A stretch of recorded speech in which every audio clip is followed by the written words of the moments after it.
Creepy things kids say. An exchange between a student who is 5 years old and a teacher.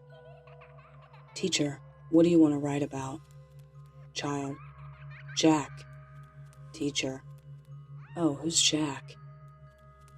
He's my invisible friend. Oh, okay, tell me something about Jack.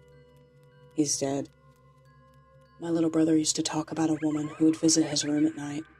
He said she wore a red dress, that her name was Franny, she would sing to him, and that she floats. Well, I actually had a relative who died years before he was born, named Fanny, and her favorite color was red, and I think she was buried in a red dress. When we showed him a picture of her, he said that was who was visiting him. He also said a man named Jacob, who dressed like a lumberjack, slept in my bed.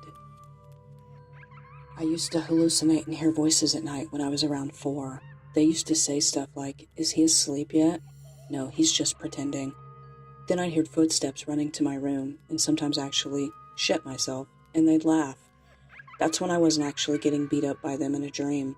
It was just my parents and I at the house, and it wasn't my parents. I called them bad boys in the kitchen. I'm 39 now, and my son, who is 6, once told me that his friend said he used to make me poop my pants when I was little.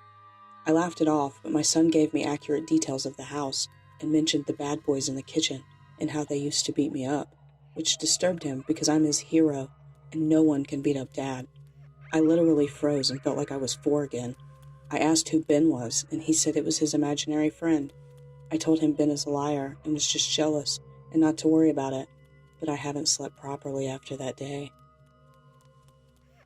One night, before my husband laid our 4-year-old daughter down for bedtime, he asked her to draw a picture. She started drawing this, and then started scribbling really hard. When she was done, she said, "Isn't it scary?" And while looking him dead in the eyes with a serious face, she replied, "Help me." A friend of mine once asked his daughters what would be the worst Christmas present ever. 6-year-old said, "A Dora doll." 4-year-old said, "A stocking with mommy inside." Dead. When I was a waitress, I watched a little girl, who was about 4, stab her plastic fork into her sandwich repeatedly, saying, "Die, die, die, die, die, die." When I asked her what she was doing, and her mother was in the bathroom, she replied with a straight face, "I like to kill things, but my mom says I shouldn't, so I picked a ham because it can't scream." When I was younger, I had an imaginary friend who lived in this massive antique dresser. We'd chill out, and I vividly remember him telling me stories, although I have absolutely no recollection of what they actually were. I remember one day talking to my parents about it, and my dad traveled quite a bit, so he wasn't up to date with what I was into. And when I started telling him about my dresser buddy, he wanted to know his name. It wasn't something innocent like Peter or Patrick, but I can still see him going white in the face. I drew Peter or Patrick out for him, and the very next day, him and my uncle took out the dresser and burned it.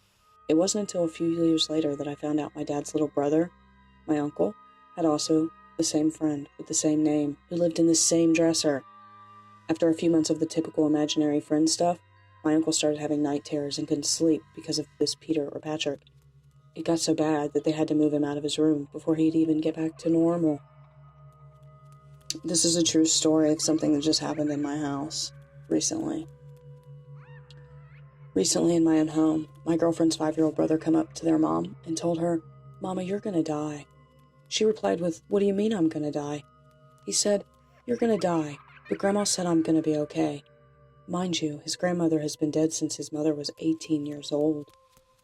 She then said, "When did she tell you that?"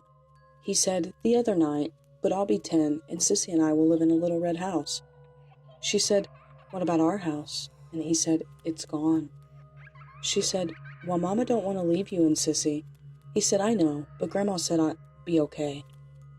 My girlfriend said, "So what's going to happen to Mama?" And he said, "She's going to go away." She said, "What do you mean she's going to go away?" He then put his hand face down on his left hand and made an upwards motion towards the sky and said, "She's just going to go away."